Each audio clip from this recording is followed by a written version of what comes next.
अध्याय 5 छूमंतर गली। अगली सुबह हैरी जल्दी जाग गया। हालांकि उसे अच्छी तरह मालूम था कि सुबह हो चुकी है, फिर भी उसने अपनी आंखें नहीं खोली। मैं एक सपना देख रहा था, उसने अपने आप को समझाते हुए कहा। मैंने सपने में देखा कि हैग्रिड नाम का एक भीमकाय आदमी आया और उसने मुझे बताया कि मैं जादूगरों के स्कूल में पढ़ने जा रहा हूँ, लेकिन जब मैं अपनी आंखें खोलूंगा तो खुद को घर की अपनी अलमारी में पाऊंगा। तभी अचानक एक तेज आवाज हुई, जैसे कोई खटखटा रहा हो, और यह पिटूनिया आंटी दरवाजा खटखटा रही हैं। हैरी ने सोचा, हालांकि उसका दिल डूब रहा था, परंतु उसने अब भी अपनी आंखें नहीं खोली। कितना अच्छा सपना था। ठक ठक ठक। ठीक है, हैरी बड़बड़ाया, उठता हूँ। वह उठकर बैठ गया और हैग्रिड का भारी कोट उसके ऊपर से गिर गया। झोपड़ी सूरज की रोशनी से भरी हुई थी। तूफान खत्म हो चुका था। सोफे पर हैग्रिड सो रहा था और एक उल्लू अपने पंजों से खिड़की पर ठक ठक कर रहा था, जिसकी चोंच में एक अखबार दबा था। हैरी हाथों के बल उठकर खड़ा हुआ और वह तक खुश था मानो उसके अंदर कोई बड़ा गुब्बारा फूल रहा हो। वह सीधा खिड़की तक गया और उसे झटके से खोल दिया। उल्लू झपट कर अंदर आया और उसने हैग्रिड के ऊपर अखबार गिरा दिया, परंतु हैग्रिड नहीं जागा। उल्लू फर्श पर मंडराने लगा और हैग्रिड के कोट पर हमला करने लगा। ऐसा मत करो। हैरी ने उल्लू को वहां से भगाने की कोशिश की, परंतु उल्लू ने उस पर तेजी से अपनी चोंच मारी और एक बार फिर से कोट पर हमला करने लगा। हैग्रिड, हैरी ने जोर से कहा, एक उल्लू है, उसे पैसे दे दो। हैग्रिड सोफे पर पड़े पड़े ही घुघराया। क्या? वह अखबार पहुंचाने आया है, बदले में पैसे चाहता है। जेबों में देखो। हैग्रिड के कोट में जैसे जेबों की सिवाय कुछ और था ही नहीं। चाबियों के गुच्छे, घोंघों के गोले, धागे की गिट्टियां, पेपरमेंट कैंडी, टी बैग्स। आखिरकार हैरी ने मुट्ठी भर अजीब दिखने वाले सिक्के बाहर निकाले। उसे 5 नट दे दो, हैग्रिड ने नींद भरी आवाज में कहा। नट? कांसे के छोटे सिक्के?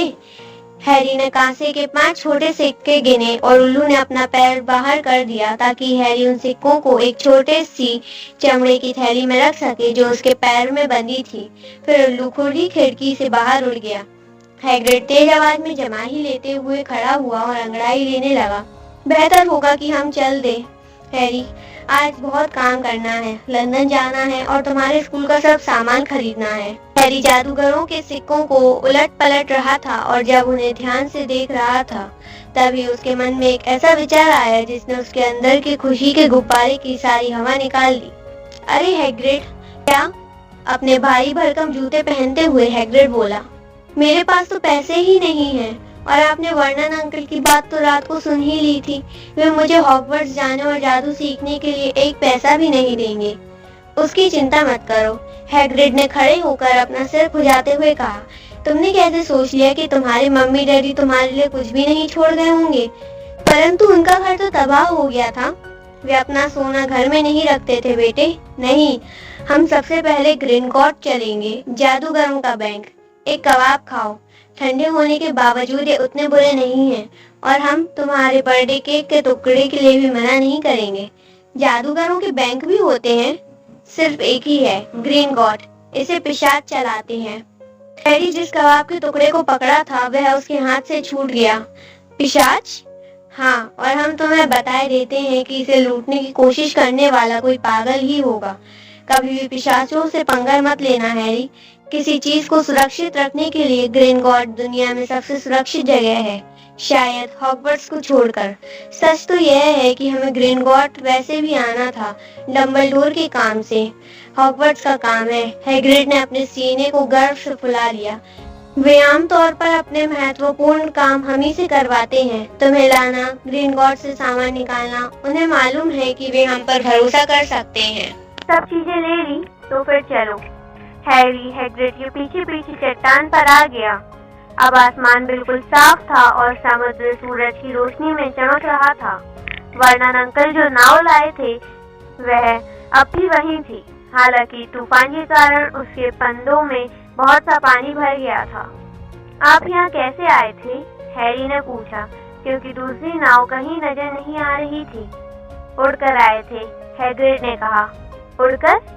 हाँ, परंतु हम लोग इस नाव में वापस चलेंगे।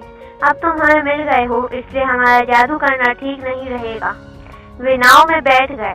हैरी अब भी हैग्रिड को घूर रहा था और यह कल्पना करने की कोशिश कर रहा था कि हैग्रिड उड़ते समय कैसा लग रहा होगा। वैसे नाव चलाने में हमें शर्म आ रही है, हैग्रिड ने एक बार फिर हैरी को कनखियों से देखते हुए कहा। क्या हम नाव को थोड़ा तेज कर दें ताकि हम जल्दी पहुंच जाएं, बशर्ते तुम इसका जिक्र हॉगवर्ट्स में मत करना। बिल्कुल नहीं करूंगा, हैरी ने कहा, जो जादू के कमाल देखने के लिए उत्सुक था।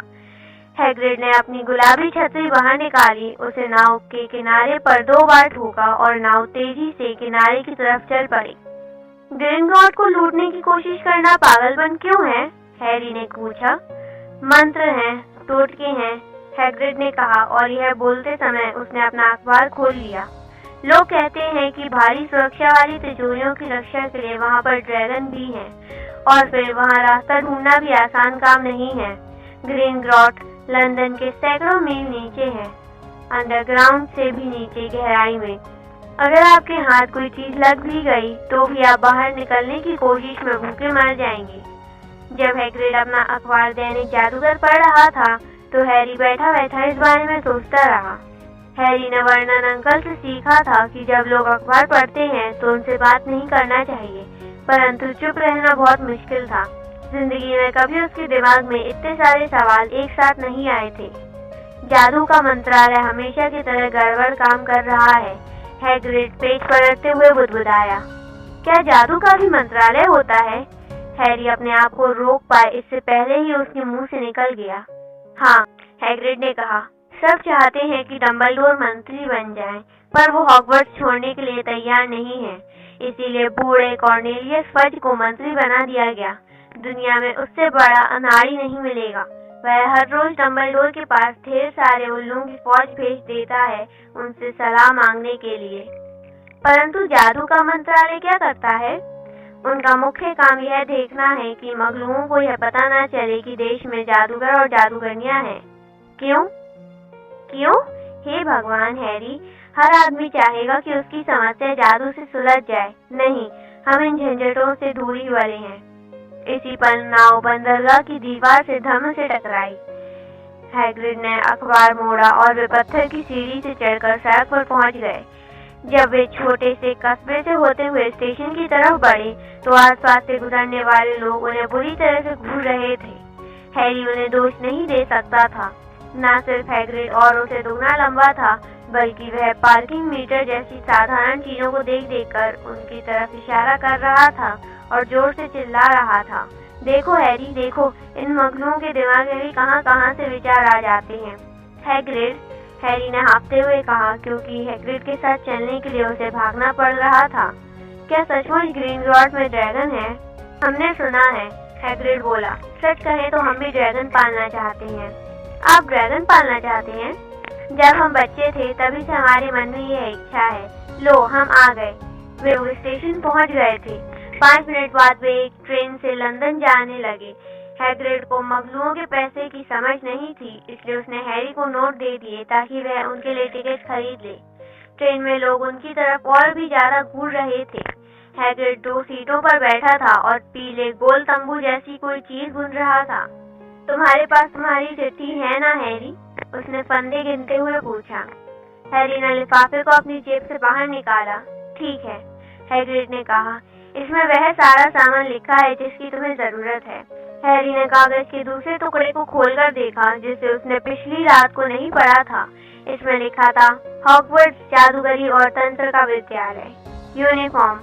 फर्स्ट ईयर के बच्चों को इन चीजों की जरूरत होगी। 3 जोड़ी काम करने के सादे दुशाले काले, एक सादी नुकीली टोपी काले दिन में पहनने के लिए, एक जोड़ी सुरक्षा दस्ताने ड्रैगन के चमड़े या इससे मिलते जुलते, एक चोगा जाड़े में पहनने के लिए काला सफेद डोरी वाला। कृपया ध्यान रखें कि सभी विद्यार्थियों के कपड़ों पर उनके नाम के टैग लगे होने चाहिए। कोर्स की किताबें, सभी विद्यार्थियों को नीचे लिखी किताबों की एक प्रति लानी होगी। मंत्रों की शुरुआती किताब भाग 1, मिरांडा गोशॉक। जादू का इतिहास, बैथिल्दा बैकशॉट। जादुई किताब, एडलबर्ट वेल्फिंग। रूप परिवर्तन की शुरुआती किताब, एमरिक स्विच।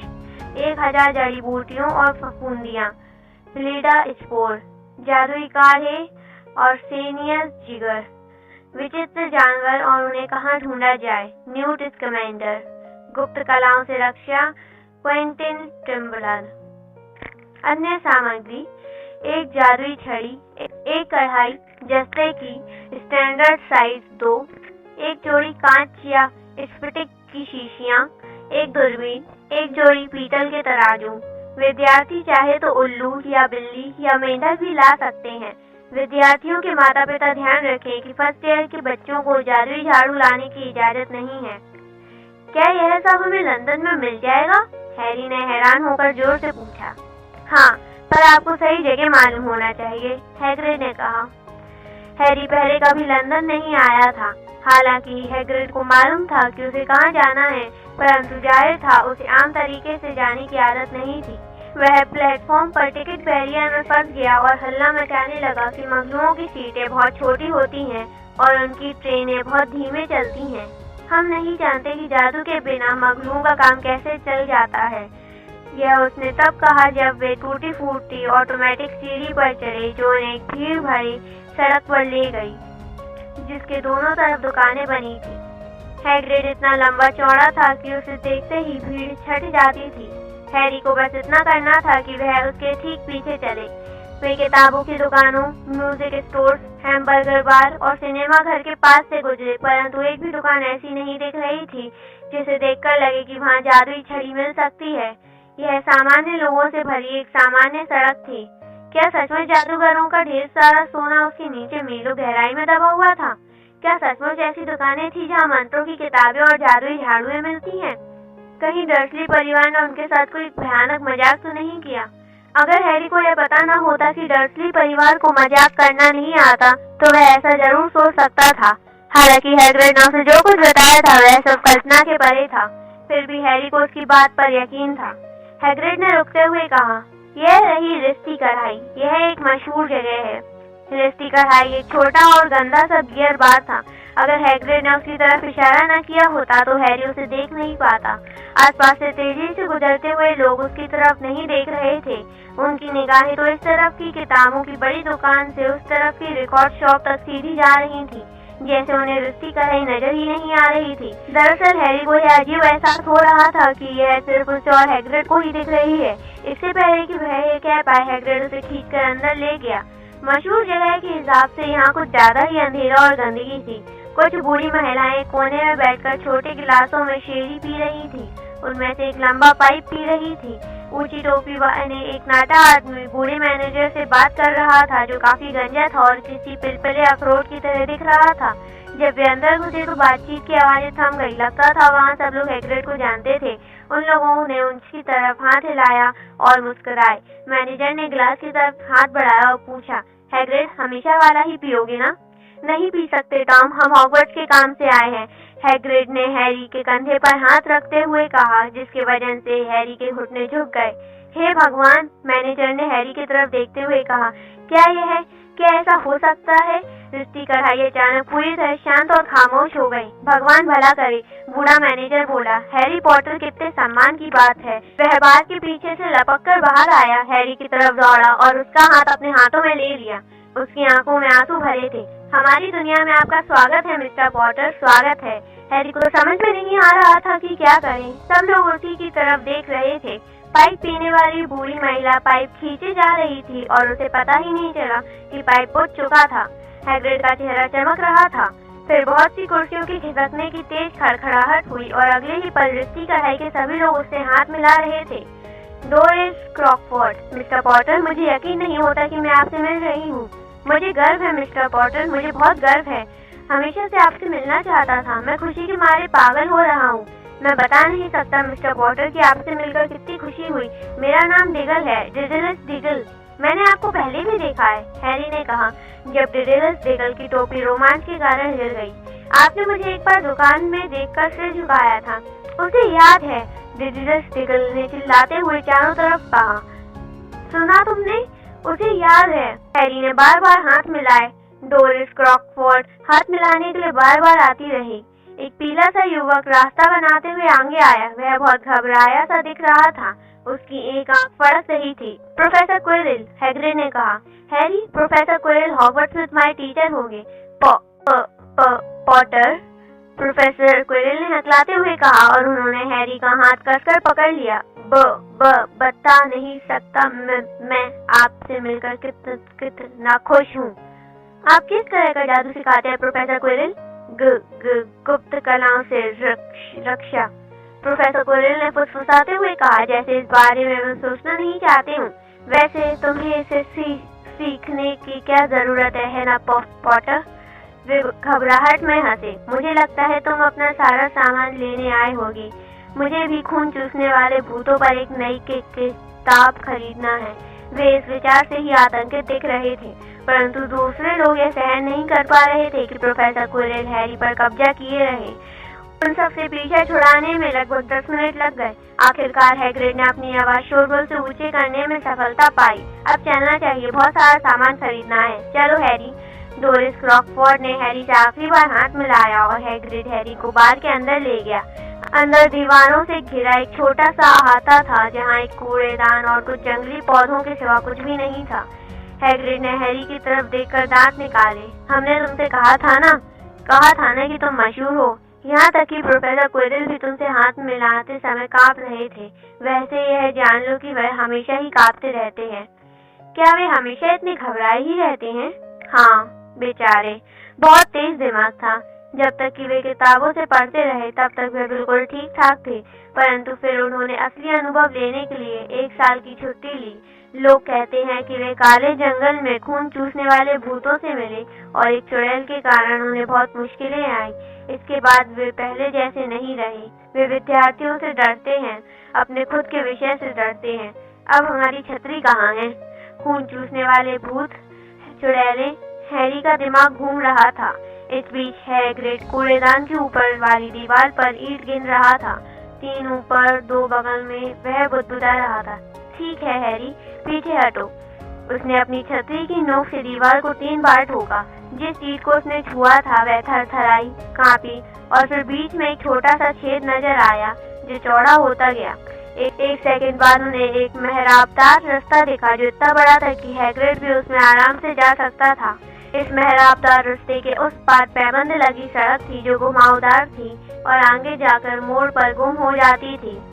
छूमंतर गली में तुम्हारा स्वागत है, हैग्रिड ने कहा। हैरी को आश्चर्य हुआ कि वह दांत दिखा रहा था। फिर वे लोग मेहराबदार रास्ते से अंदर गए। हैरी ने जल्दी से सिर घुमाकर देखा कि मेहराबदार रास्ता तत्काल एक बार फिर से ठोस दीवार में बदल गया था। सबसे पास वाली दुकान के बाहर रखी कढ़ाइयों का ढेर सूरज की रोशनी में चमक रहा था। उनके ऊपर लटके साइन बोर्ड पर लिखा था, कढ़ाइयाँ हर साइज की, तांबे, पीतल, जस्ते, चांदी की, अपने आप तलने वाली, फोल्ड होने वाली। हाँ, तुम्हें इनकी जरूरत पड़ेगी, हैग्रिड ने कहा, पर सबसे पहले तुम्हारे पैसे निकालने होंगे। हैरी सोच रहा था कि काश उसकी 8 आंखें होती। सड़क पर चलते समय वह हर दिशा में अपना सिर घुमा रहा था और एक साथ सब चीजों को देखने की कोशिश कर रहा था। दुकानें, उनके बाहर रखी चीजें, सामान खरीदते लोग। औषधियों की दुकान के बाहर वे एक गोल मटोल औरत के पास से गुजरे जो अपना सिर हिला रही थी और कह रही थी, ड्रैगन लिवर 17 सिकल का 1 औंस। यह लोग पागल हो गए हैं। एक अंधेरी दुकान से उल्लुओं के बोलने की धीमी धीमी आवाज आ रही थी, जिनके साइन बोर्ड पर लिखा था, आइलॉक्स उल्लू एम्पोरियम, पिंगल, भुग्गू, करेल, भूले और सफेद उल्लू। हैरी की उम्र के कई बच्चे खिड़की पर अपनी नाक गड़ाए खड़े थे जिसके अंदर जादुई झाड़ुएं रखी थी। देखो, हैरी ने एक को कहते सुना, नई निम्बस 2000 सबसे तेज। वहाँ पर ऐसी दुकानें थी जहाँ दुशाले और दूरबीनें बिक रही थी और चांदी के अजीब से यंत्र भी जिन्हें हैरी ने पहले कभी नहीं देखा था। खिड़कियों में चमगादड़ के स्प्लीन और ईल मछली की आंखों का ढेर लगा था। मंत्रों की किताबों के गट्ठर, चमड़े के कागज के रोल और कलमे, जादुई काढ़े की बोतलें, चंद्रमा के ग्लोब। ग्रिंडलवॉल्ड, हैग्रिड ने कहा। वे एक बर्फ जैसी सफेद इमारत के पास पहुंच गए थे जो बाकी सभी दुकानों से बहुत ऊंची थी। उसके कांसे के चमकते दरवाजे के पास लाल और सुनहली यूनिफॉर्म पहने हुए खड़ा था। हाँ, पिशाच है, हैग्रिड ने धीमे से कहा। जब वे लोग सफेद पत्थर की सीढ़ियां चढ़ते हुए उसकी तरफ बढ़े, पिशाच हैरी से कुछ इंच नाटा होगा। उसका चेहरा सांवला और चालाक सा था। उसकी दाढ़ी नुकीली थी और हैरी ने देखा कि उसकी उंगलियों और पैर बहुत लंबे थे। जब वे लोग अंदर घुसने लगे तो उसने सिर झुकाकर उनका अभिवादन किया। अब उनके सामने एक और दरवाजा था जो चांदी का था और उस पर ये शब्द लिखे थे, अंदर आइए अजनबी। परंतु ध्यान रखिए आप, लालच होता है महापाप, क्योंकि वे लोग जो योग्य नहीं होते फिर भी है लेते, वे वक्त आने पर उसकी बहुत बड़ी कीमत है देते। इसलिए अगर आप खोज रहे हैं हमारे फर्श के नीचे वह खजाना जो आपका नहीं है, ना आगे ना पीछे, तो चोर महाशय आपको चेतावनी दी गई है, रहना सावधान। आपको खजाना ही नहीं कुछ और भी मिलेगा, इसका रखना ध्यान। जैसा हमने कहा था, इसे लूटने की कोशिश करना पागलपन होगा, हैग्रिड ने कहा। जब वे चांदी के दरवाजे से अंदर आ रहे थे तो पिशाच की एक जोड़ी ने उन्हें सलाम किया और अब वे संगमरमर के एक बड़े हॉल में थे। 100 से भी अधिक पिशाच एक लंबे काउंटर के पीछे ऊंचे स्टूलों पर बैठकर मोटे मोटे लेजरों में लिख रहे थे। पीतल के तराजू में सिक्के तौल रहे थे, आंखों पर लेंस लगाकर कीमती रत्नों की जांच कर रहे थे। हॉल से बाहर जाने वाले दरवाजे इतने सारे थे कि उन्हें गिना नहीं जा सकता था। बहुत से पिशाच वहां पर खड़े थे और दरवाजों से आने जाने में लोगों की मदद कर रहे थे। हैग्रिड और हैरी काउंटर की तरफ बढ़े। गुड मॉर्निंग, हैग्रिड ने एक खाली बैठे पिशाच से कहा। हम लोग मिस्टर हैरी पॉटर की तिजोरी से पैसे निकालना चाहते हैं। आपके पास उनकी चाबी है सर? यही कहीं पर होगी, हैग्रिड ने कहा और फिर वह अपनी जेब का सामान काउंटर पर खाली करने लगा। ऐसा करते समय कुत्ते के फफूंद लगे कुछ बिस्किट पिशाच के रजिस्टर पर गिर गए। पिशाच ने अपनी नाक से कोड़ी। हैरी ने देखा कि उनकी दाएं तरफ बैठा पिशाच माणिकों का ढेर तौल रहा है जो दहकते हुए अंगारों जितने बड़े थे। मिल गई, हैग्रिड ने कहा। उसके हाथ में एक छोटी सुनहरी चाबी थी। पिशाच ने इसे करीब से ध्यान से देखा। यह ठीक दिख रही है और हम प्रोफेसर डम्बलडोर की चिट्ठी भी लाए हैं। हैग्रिड ने अपने आप को महत्वपूर्ण दिखाते हुए और अपना सीना बाहर निकालते हुए कहा, यह उसके बारे में है जिसे आप जानते हैं, तिजोरी नंबर 713। पिशाच ने उस पत्र को बहुत ध्यान से पढ़ा। बहुत अच्छा, उसने हैग्रिड को पत्र वापस करते हुए कहा। मैं आपके साथ किसी को भेज देता हूँ जो आपको इन दोनों तिजोरियों तक ले जाएगा। ग्रिपुक एक और पिशाच था।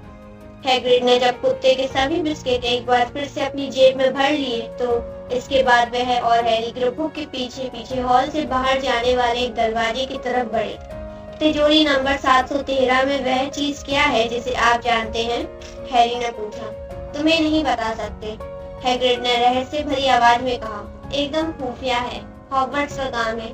डम्बलडोर ने हम पर भरोसे किया है। तुम्हें बताने का मतलब है अपनी नौकरी गंवाना। ग्रिपुक ने उसके लिए दरवाजा खोल दिया। हैरी उम्मीद कर रहा था कि यहाँ भी संगमरमर का फर्श होगा, परंतु उसे हैरानी हुई। वे लोग पत्थर के एक सकरे गलियारे में थे जिसमें जलती मशालों से रोशनी हो रही थी। गलियारों में नीचे की तरफ सीधी ढलान थी और फर्श पर छोटी पटरियां बिछी थी। ग्रिपुक ने सीटी बजाई और एक छोटी सी गाड़ी पटरियों पर धड़धड़ाती हुई उनकी तरफ आ गई। वे उसमें चढ़े। हैग्रिड थोड़ी दिक्कत से चढ़ पाया और वे चल दिए। पहले तो वे सिर्फ घुमावदार गलियारों और भूल भुलैया में घेराला घूमते रहे। हैरी ने रास्ता याद करने की कोशिश की। बाएं दाएं दाएं बाएं, बीच वाला रास्ता दाएं बाएं, परंतु याद रख पाना असंभव था। धड़धड़ाती हुई गाड़ी को रास्ता मालूम था क्योंकि ग्रिपुक गाड़ी नहीं चला रहा था, वो अपने आप चल रही थी। हैरी की आंखें दुखने लगी क्योंकि उसके मुंह पर ठंडी हवा के थपेड़े सीधे पड़ रहे थे। फिर भी आंखें फाड़कर देखता रहा। एक बार तो उसे लगा जैसे गलियारे के मोड़ पर उसे आग का गोला दिखाई दिया और वह देखने के लिए मुड़ा कि क्या यह ड्रैगन था, परंतु बहुत देर हो चुकी थी। वे लोग और गहराई में उतरते चले गए। जमीन के अंदर बनी एक झील के पास से गुजरे जहाँ स्पेक्टाइल, छत से लटकने वाले चूने के खंभे और स्टैलेग्माइट, फर्श से ऊपर जाते चूने के खंभे थे। गाड़ी की शोरगुल से अधिक तेज आवाज में बोलते हुए हैरी ने हैग्रिड से पूछा, मैं नहीं जानता कि स्टैलेग्माइट और स्टैलेक्टाइट में क्या अंतर है। स्टैलेग्माइट में एम होता है, हैग्रिड ने कहा, और हमसे इस समय कोई सवाल मत पूछो। हमें लगता है हमारी तबीयत खराब हो रही है। हैग्रिड का चेहरा पकड़ पड़ गया था और जब गाड़ी आखिरकार गलियारे की एक दीवार के छोटे से दरवाजे के पास रुकी तो हैग्रिड नीचे उतरा। उसके घुटने इतने कांप रहे थे कि उसे दीवार का सहारा लेना पड़ा। ग्रिपुक ने दरवाजे का ताला खोला। अंदर से काफी सारा हरा धुआं तैरता हुआ निकला और जब वो साफ हुआ तो हैरी का मुंह खुला रह गया। अंदर सोने के सिक्कों का ढेर था, चांदी का अंबार था, छोटे कांसे के नट तो अनगिनत थे। सब तुम्हारा है हैरी, हैग्रिड ने मुस्कुराते हुए कहा। यह सब हैरी का था। उसे विश्वास नहीं हो रहा था। डर्सली परिवार को इस बारे में पता नहीं था, वरना उन्होंने चुटकियों में यह सब हथिया लिया होता। वे हैरी को हमेशा ताना देते रहते थे कि उसे पालने में कितना खर्च करना पड़ता है और इस पूरे समय उसके नाम का एक छोटा सा खजाना लंदन के नीचे गहराई में दबा हुआ था। हैग्रिड ने इनमें से कुछ सिक्कों को बैग में भरने में हैरी की मदद की। सोने के सिक्कों को गैलियंस कहते हैं, उसने समझाया। एक गैलियन में 17 चांदी के सिक्के होते हैं और एक सिक्के में 29 नट होते हैं। यह बहुत आसान है। ठीक है, इतना 2 साल के लिए काफी होगा। हम बाकी पैसे तुम्हारे भविष्य के लिए बचाकर रखेंगे। वह ग्रिपुक की तरफ मुड़ा। अब तिजोरी नंबर 713 और मेहरबानी करके क्या हम थोड़ा धीमा चल सकते हैं? गाड़ी एक ही स्पीड से चलती है, ग्रिपुक ने कहा।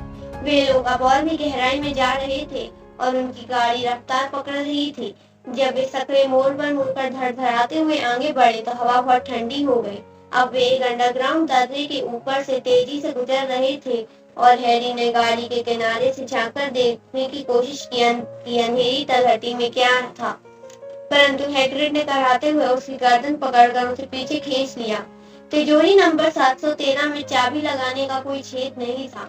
पीछे खड़े रहो, ग्रिपुक ने रौब झाड़ते हुए कहा। उसने दरवाजे को अपनी लंबी उंगलियों से हल्के से ठोका और दरवाजा पिघल गया।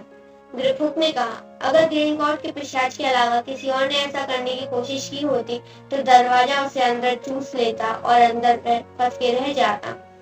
अब कितने दिनों बाद दरवाजा खुलकर यह देखते हैं कि कहीं कोई अंदर तो नहीं? हैरी ने पूछा। लगभग हर 10 साल बाद, ग्रिपुक ने बहुत गंदे तरीके से मुस्कुराते हुए कहा। हैरी को विश्वास था कि इस भारी सुरक्षा वाली तिजोरी के अंदर कोई सचमुच असाधारण चीज होगी, इसलिए वह उत्सुकता से आगे की तरफ झुका।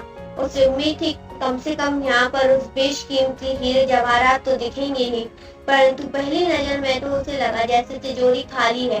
फिर उसे फर्श पर भूरे कागज में लिपटा एक गंदा सा छोटा पैकेट दिखाई दिया। हैग्रिड ने उसे उठाया और अपने कोट के अंदर रख लिया। हैरी यह जानने के लिए बहुत उत्सुक था कि पैकेट में क्या था, परंतु वह यह भी जानता था कि पूछने से कोई फायदा नहीं होगा। चलो, एक बार फिर इस बेहुदा गाड़ी में चढ़ जाओ और वापस लौटते समय हमसे बात मत करना।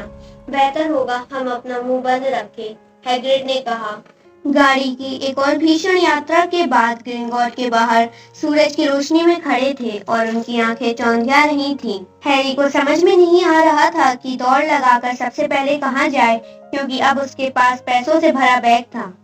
वह यह तो नहीं जानता था कि एक पौंड में कितने गैलियन होते हैं, परंतु वह इतना जरूर जानता था कि उसके पास पूरी जिंदगी में जितना पैसा रहा है उससे ज्यादा पैसा इस समय उसके हाथ में था। डडली के पास जितना पैसा रहता था उससे भी ज्यादा। अब तुम्हारी यूनिफॉर्म ले ले, हैग्रिड ने कहा और एक दुकान की तरफ देखकर सिर हिलाया जिस पर लिखा था मैडम मैकलिन के दुशाले हर मौके के लिए। सुनो हैरी, तुम्हें बुरा तो नहीं लगेगा अगर हम रिश्ती कढ़ाई में जाकर थोड़ी ताकत बटोर लें? हमें ग्रीनगॉर्ड की गाड़ियों से नफरत है। वह अब भी थोड़ा बीमार दिख रहा था, इसलिए हैरी मैडम मैकलिन की दुकान में अकेला ही अंदर गया और घबराया हुआ था। मैडम मैकलिन एक गोल मटोल और मुस्कुराती हुई जादूगरनी थी जो ऊपर से नीचे तक बैंगनी कपड़े पहने थी। हॉगवर्ट्स बेटे, हैरी के कुछ बोलने से पहले ही वे बोल पड़ी। यहाँ पर पूरा सामान है। एक और बच्चा अभी दुशालों का नाप दे रहा है। दुकान के पिछले हिस्से में पीले नुकीले चेहरे वाला एक लड़का स्टूल पर खड़ा था, जबकि एक जादूगरनी उसके लंबे काले दुशालों में पिन लगा रही थी। मैडम मैकलिन ने उसके पास वाले स्टूल पर हैरी को खड़ा कर दिया, उसके सर पर एक लंबा दुशाला डाला और सही ऊंचाई पर पिन लगाना शुरू कर दिया। हेलो, लड़के ने कहा। हॉगवर्ट्स? हाँ, हैरी ने कहा। मेरे डैडी बगल वाली दुकान में मेरी किताबें खरीद रहे हैं और मम्मी सड़क पर आगे की तरफ जादुई छड़ियां देख रही हैं, लड़के ने कहा। उसकी आवाज बोरियत भरी थी और वह धीरे धीरे बोल रहा था। फिर मैं उन लोगों को खींच कर ले जाऊंगा क्योंकि मुझे उड़ने वाली झाड़ू देखना है। मुझे नहीं मालूम कि फर्स्ट ईयर में हमें झाड़ू रखने की इजाजत क्यों नहीं है। मुझे लगता है मैं डैडी को धमकाकर मना लूंगा कि वे मुझे एक झाड़ू दिला दें और फिर मैं उसे किसी तरह चोरी से अंदर ले जाऊंगा। यह सुनकर हैरी को डडली की याद आ गई। क्या तुम्हारे पास तुम्हारी झाड़ू है? लड़के ने आगे कहा। नहीं, हैरी ने जवाब दिया। क्विडिच खेलते हो? नहीं, हैरी ने एक बार फिर कहा और वह हैरान हो रहा था कि यह क्विडिच क्या भला है। मैं तो खेलता हूँ। डैडी कहते हैं कि अगर मुझे मेरे हाउस की टीम में नहीं चुना गया तो यह अन्याय होगा और मुझे कहना पड़ेगा कि मैं उनकी बात से सहमत हूँ। क्या तुम्हें मालूम है कि तुम किस हाउस में जाओगी? नहीं, हैरी ने कहा और वह हर मिनट अपने को अधिक मूर्ख महसूस कर रहा था। वैसे तो वहाँ पहुँचने से पहले कोई भी सचमुच यह नहीं जानता कि वह किस हाउस में रहेगा, परंतु मैं जानता हूँ कि मैं नागशक्ति में रहूंगा। हमारा पूरा परिवार उसी में रहा है। जरा मेहनत कश में रहने की कल्पना करो। मुझे लगता है कि मैं तो स्कूल ही छोड़ दूंगा। और तुम? हैरी ने कहा और वह चाहता था कि कोई अधिक रोचक बात कह सके। मैं कहता हूँ, जरा उस आदमी को तो देखो। लड़के ने अचानक सामने वाली खिड़की की तरफ इशारा करते हुए कहा। वहाँ पर हैग्रिड खड़ा था और हैरी की तरफ देखकर दांत दिखा रहा था। उसने 2 बड़ी आइसक्रीमों की तरफ इशारा किया ताकि हैरी समझ सके कि वह अंदर क्यों नहीं आ सकता था। वह हैग्रिड है, हैरी ने कहा। उसे खुशी थी कि उसे कोई तो ऐसी चीज मालूम थी जो उस लड़के को नहीं मालूम। वह हॉगवर्ट्स में काम करता है। अच्छा, लड़के ने कहा। मैंने उसके बारे में सुना है। वह एक तरह से नौकर है ना? वह चाबियों का रखवाला है, हैरी ने कहा। गुजरने वाले हर पल के साथ हैरी उस लड़के को कम पसंद करता जा रहा था। हाँ, वही तो। मैंने सुना है कि वह थोड़ा जंगली किस्म का है। स्कूल के मैदान में एक झोपड़ी में रहता है और हर कुछ दिनों में शराब पी लेता है, जादू करने की कोशिश करता है और अंत में अपने ही बिस्तर में आग लगा लेता है। मुझे लगता है कि वह बहुत होशियार है, हैरी ने ठंडेपन से कहा। क्या सचमुच? लड़के ने हल्के व्यंग से कहा। वह तुम्हारे साथ क्यों है? तुम्हारे मम्मी डैडी कहाँ हैं? वे मर चुके हैं, हैरी ने छोटा सा जवाब दिया।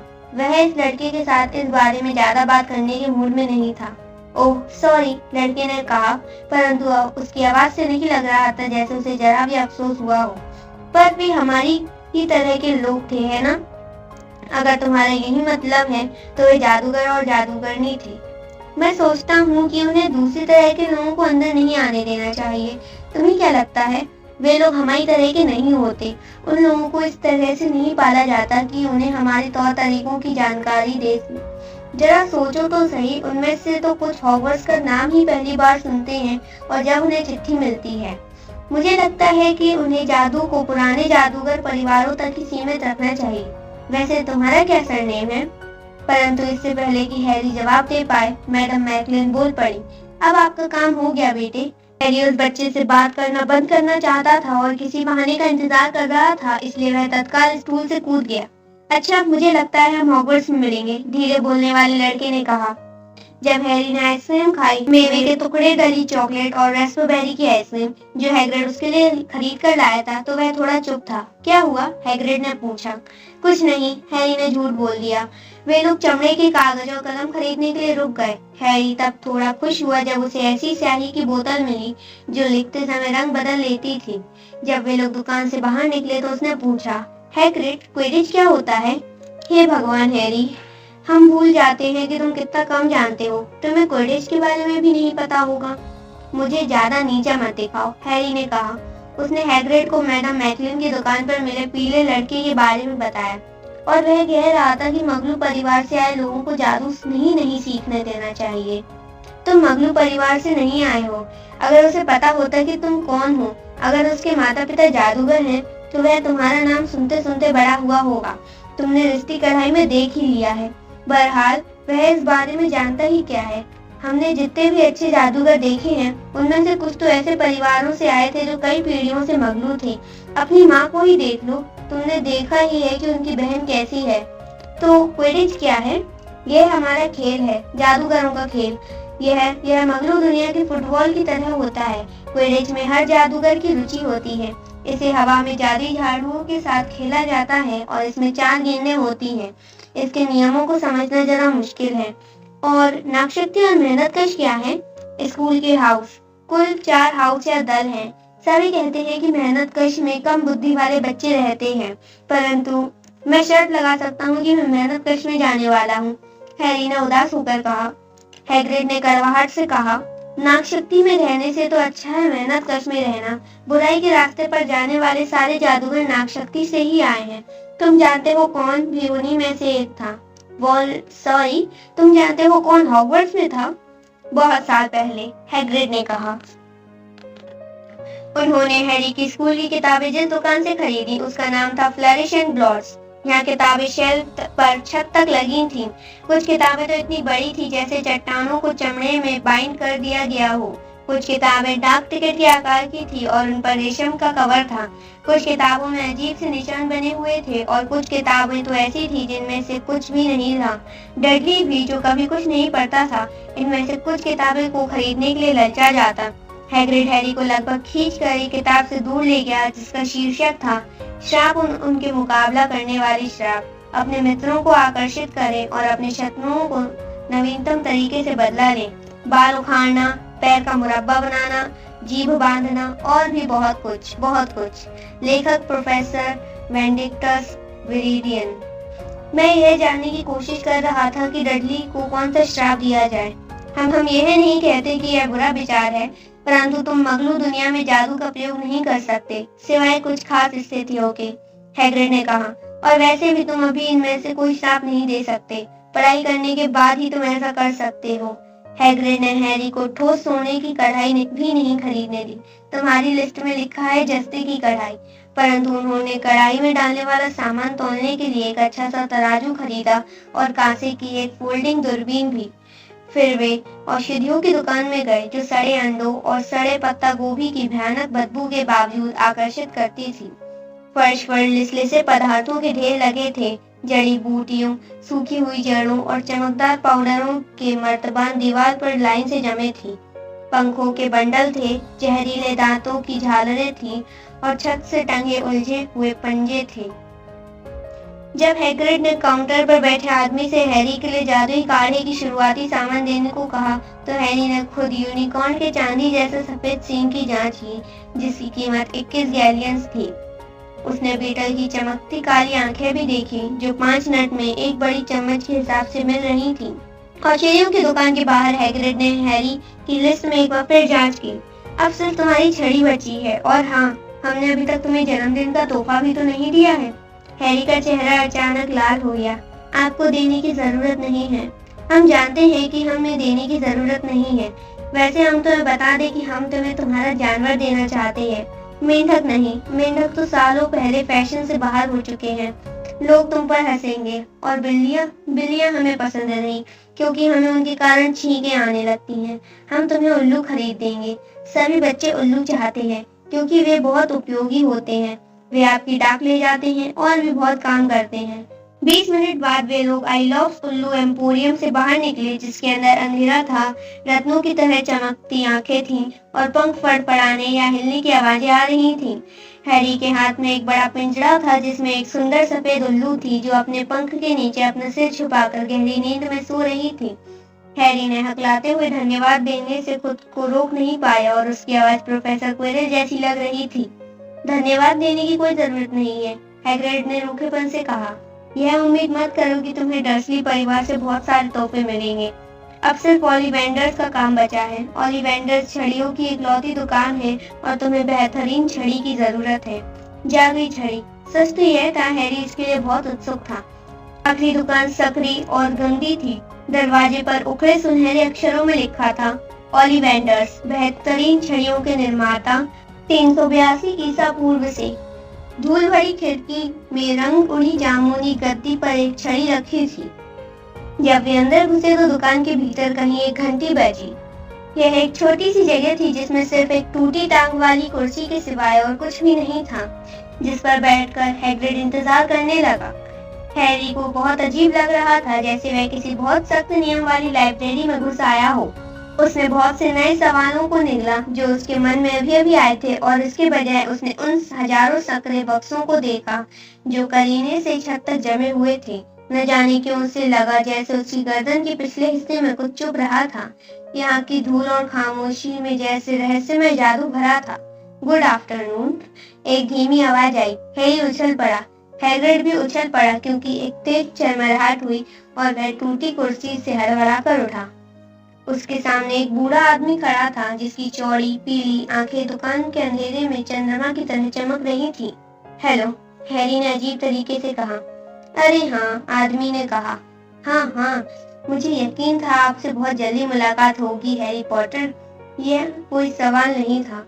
आपकी आंखें बिल्कुल आपकी मम्मी जैसी हैं। अभी कल की ही बात लगती है जब उन्होंने यहाँ से अपनी पहली छड़ी खरीदी थी। 10.25 इंच लंबी, सरसराती, विलो लकड़ी से बनी, सम्मोहन के लिए बहुत अच्छी छड़ी थी। मिस्टर ओलिवेंडर हैरी के करीब आ गए। हैरी चाह रहा था कि वह पलकें झपकाए।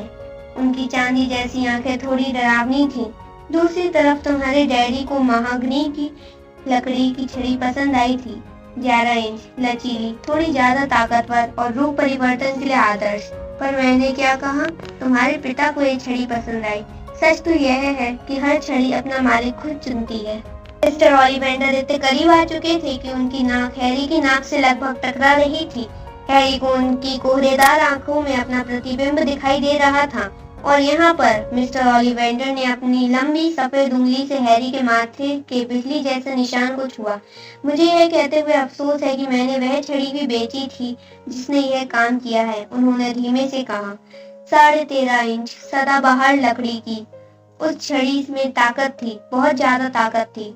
और गलत हाथों में, अगर मुझे मालूम होता कि वह छड़ी दुनिया में कितनी गड़बड़ करेगी। उन्होंने अपना सिर हिलाया और तभी उन्हें हैग्रिड दिख गया। हैरी ने राहत की सांस ली। रूबियस हैग्रिड, आपसे दोबारा मिलकर बहुत खुशी हुई। बलूत की लकड़ी, 16 इंच, थोड़ी झुकी हुई है ना? हाँ सर, हाँ, हैग्रिड ने कहा। अच्छी छड़ी थी, परंतु मुझे लगता है जब आपको स्कूल से निकाला गया होगा तो उन्होंने वह छड़ी तोड़ दी होगी। मिस्टर ओलिवेंडर ने थोड़ी कड़क आवाज में कहा। जी हाँ, उन्होंने उसे तोड़ डाला। हाँ, हैग्रिड ने कहा और अपने पैरांगे पीछे खिसकाए। पर हमारे पास अब भी उसके टुकड़े पड़े हुए हैं। उसने थोड़े उत्साह से आगे जोड़ दिया। परंतु आप उनका इस्तेमाल तो नहीं करते? ओलिवेंडर ने तीखी आवाज में कहा। अरे नहीं सर, हैग्रिड ने हड़बड़ाकर जवाब दिया। हैरी ने देखा कि यह बोलते समय उसने अपनी गुलाबी छतरी कसकर पकड़ ली थी। फिर ठीक है, मिस्टर ओलिवेंडर ने हैग्रिड को पहली निगाह से घूरते हुए कहा। चलिए मिस्टर पॉटर, अब मुझे देखने दें। उन्होंने अपनी जेब से एक लंबा टेप निकाला जिस पर चांदी जैसे निशान बने थे। आपकी छड़ी वाली बांह कौन सी है? मैं दाएं हाथ का हूँ, हैरी ने कहा। अपनी बांह सामने की तरफ करें। ऐसे उन्होंने हैरी का नाप लिया, कंधे से उंगली तक, फिर कलाई से कोहनी तक, कंधे से फर्श तक, घुटने से कांख तक और सिर से चारों तरफ। नाप लेते हुए वो बोले, ओलिवेंडर की हर छड़ी में एक शक्तिशाली जादुई पदार्थ होता है मिस्टर पॉटर। हम यूनिकॉर्न के बालों, माया पंछी के पूंछ के पंखों और ड्रैगन के दिल के रेशों का इस्तेमाल करते हैं। ओलिवेंडर की 2 छड़ियां एक जैसी नहीं होती, ठीक उसी तरह जिस तरह 2 यूनिकॉर्न, ड्रैगन या माया पंछी बिल्कुल एक जैसे नहीं होते। जाहिर है इसी कारण किसी दूसरे जादूगर की छड़ी से आपको उतने अच्छे परिणाम नहीं मिल सकते। हैरी ने अचानक महसूस किया कि टेप जो उसके नाखूनों का नाप ले रहा था अपने आप ऐसा कर रहा था। मिस्टर ओलिवेंडर शेल्फों के बीच घूम रहे थे और छड़ियों के बक्से निकालकर नीचे रख रहे थे। बस काफी है, उन्होंने कहा और टेप फर्श पर गुड़ी मुड़ी होकर गिर गया। तो मिस्टर पॉटर, इसे आजमा कर देखें। बीच बोर्ड और ड्रैगन के दिल का रेशा, 9 इंच, सुंदर और लचीली। बस इसे हाथ में पकड़े और हवा में घुमाए। हैरी ने छड़ी ली और थोड़ा मूर्ख अनुभव करते हुए उसने इसे जरा सा ही लहराया था कि तभी मिस्टर ओलिवेंडर ने तत्काल उसके हाथ से छड़ी छीन ली। मैपल की लकड़ी और माया पंछी का पंख, 7 इंच, बहुत लचीली। इसे घुमाकर देखें। हैरी ने कोशिश की, परंतु उसने छड़ी उठाई ही थी कि तभी मिस्टर ओलिवेंडर ने उसके हाथ से वह छड़ी भी छीन ली। नहीं, अब इसे देखिए। तेंदुओं की लकड़ी और यूनिकॉर्न का बाल, 8.5 इंच, लचकदार। चलिए अब इसे घुमाइए इसे। हैरी ने छड़ी घुमाई और वह एक के बाद एक छड़ियां घुमाता रहा। उसे जरा भी पता नहीं था कि मिस्टर ओलिवेंडर किस चीज का इंतजार कर रहे थे। टूटी टांग वाली कुर्सी पर उन छड़ियों का ढेर ऊंचा होता जा रहा था जिन्हें वह घुमाकर देख चुका था, परंतु मिस्टर ओलिवेंडर शेल्फ से जितनी ज्यादा छड़ियां निकाल रहे थे वे उतने ही ज्यादा खुश होते जा रहे थे। मुश्किल ग्राहक, ऐसा क्या? कोई बात नहीं, हमें यहीं कहीं आदर्श तालमेल मिल ही जाएगा। मुझे लगता है शायद ये, हाँ क्यों नहीं, असामान्य तालमेल। शूलपर्णी की लकड़ी और माया पंछी का पंख, 11 इंच, सुंदर और लचीली। हैरी ने छड़ी को अपने हाथ में ली। उसे पकड़ते ही हैरी को लगा जैसे उसकी उंगलियां गर्म हो गई हों। उसने छड़ी को अपने सिर के ऊपर उठाया और धूल भरी हवा के नीचे की तरफ झटके से लाया। छड़ी के सिरे से किसी आतिशबाजी की तरह लाल और सुनहरी चिंगारियां निकली और दीवारों पर रोशनी नाचती दिखाई दी। शाबाश, हाँ सचमुच बहुत बढ़िया। पर अजीब बात है, बड़ी अजीब बात है। उन्होंने हैरी की छड़ी बक्से में रखकर और भूरे कागज में लपेट दी। वे अब भी बुदबुदा रहे थे। अजीब बात है, अजीब बात है। माफ कीजिए, हैरी ने कहा, पर क्या अजीब है? मिस्टर ओलिवेंडर ने अपनी पीली निगाह से हैरी को घूरा। मुझे हर वो छड़ी याद है जो मैंने बेची है मिस्टर पॉटर, हर छड़ी। बात यह है कि उस माया पंछी ने, जिसकी पूंछ का पंख आपकी छड़ी में है, एक और पंख दिया था, सिर्फ एक और। अजीब बात यह है कि यह छड़ी आपको जची है, जबकि इसी की जोड़ीदार ने आपको ये निशान दिया था। हैरी ने थूक निकला। हाँ, 13.5 इंच, सदाबहार की लकड़ी। अजीब बात है कि दुनिया में कैसे विचित्र संयोग होते हैं। ध्यान रहे, हर छड़ी अपना मालिक खुद चुनती है। मुझे लगता है कि आगे चलकर आप जरूर महान काम करेंगे मिस्टर पॉटर, क्योंकि उसने भी, जिसका हम नाम नहीं ले सकते, बहुत बड़े काम किए थे। भयानक, हाँ, पर बड़े। हैरी कांप गया। वह यकीन से कह सकता था कि उसे मिस्टर ओलिवेंडर कोई खास पसंद नहीं आए। उसने सोने के 7 गैलियन देकर छड़ी की कीमत चुकाई और दुकान से बाहर निकलते समय मिस्टर ओलिवेंडर को झुककर उनका अभिवादन किया। जब हैरी और हैग्रिड छूमंतर गली से वापस लौट रहे थे तो शाम का सूरज आसमान में नीचे की तरफ आ चुका था। वे लोग दीवार और खाली हो चुकी रिश्ती कढ़ाई से होते हुए बाहर आए। जब वे सड़क पर चल रहे थे तो हैरी कुछ नहीं बोला। उसने यह भी नहीं देखा कि अंडरग्राउंड में बहुत से लोग आश्चर्य से उनकी तरफ देख रहे थे, क्योंकि उनके पास अजीब से आकार के बहुत से पैकेट थे और हैरी की गोद में सफेद उल्लू सो रही थी। ऑटोमेटिक सीढ़ी पर चढ़कर वे लोग पैडिंगटन स्टेशन पहुंच गए। जब हैग्रिड ने उसके कंधे को थपथपाया, तब जाकर हैरी को एहसास हुआ कि वे कहाँ थे। तुम्हारी ट्रेन छूटने से पहले इतना समय है कि कुछ खा ले, उसने कहा। वह हैरी के लिए एक हैमबर्गर खरीद कर लाया और वे प्लास्टिक की कुर्सियों पर बैठकर खाने लगे। हैरी ने चारों तरफ देखा। न जाने क्यों सब कुछ अजीब लग रहा था। तुम ठीक तो हो हैरी? तुम बहुत चुप हो, हैग्रिड ने कहा। हैरी को विश्वास नहीं था कि वह शब्दों को समझा सकता था। उसने अपने जीवन का सबसे अच्छा बर्थडे मनाया था और इसके बाद भी वह अपना हैमबर्गर कुतर रहा था और शब्द ढूंढने की कोशिश कर रहा था। उसने अंत में कहा, सभी यह समझते हैं कि मैं खास हूँ। रिश्ती कढ़ाई में बैठे लोग, प्रोफेसर क्विरिल, मिस्टर ओलिवेंडर, परंतु मैं जादू के बारे में कुछ भी नहीं जानता। वे मुझसे महान काम करने की उम्मीद कैसे कर सकते हैं? मैं मशहूर हूँ, जबकि मुझे यह भी याद नहीं कि मैं किस लिए मशहूर हूँ। मैं नहीं जानता कि क्या हुआ था जब माफ कीजिए, मेरा मतलब है उस रात को क्या हुआ था जब मेरे मम्मी डैडी की मौत हुई थी। हैग्रिड टेबल पर आगे झुका। जंगली दाढ़ी और बहू के पीछे छुपे उसके चेहरे पर बहुत ही दयालुता भरी मुस्कान थी। चिंता मत करो हैरी, तुम बहुत जल्दी सीख जाओगे। हॉगवर्ट्स में हर कोई शुरू से ही शुरू करता है। तुम बिल्कुल ठीक ठाक रहोगे, जैसे हो वैसे ही बने रहो। हम जानते हैं कि यह आसान नहीं है। किस्मत ने तुम्हें बाकी लोगों से अलग कर दिया है और यह हमेशा मुश्किल होता है, पर हॉगवर्ट्स में तुम्हें बहुत मजा आएगा। हमें तो आया था और सच कहे तो आज भी आता है। हैग्रिड ने हैरी को ट्रेन में बैठने में मदद की, जो उसे वापस डर्सी परिवार के पास ले जा रही थी, और फिर हैग्रिड ने उसे एक लिफाफा दिया। हॉगवर्ट्स का तुम्हारा टिकट, उसने कहा। 1 सितंबर, किंग्स क्रॉस स्टेशन। तुम्हारे टिकट पर सब लिखा है।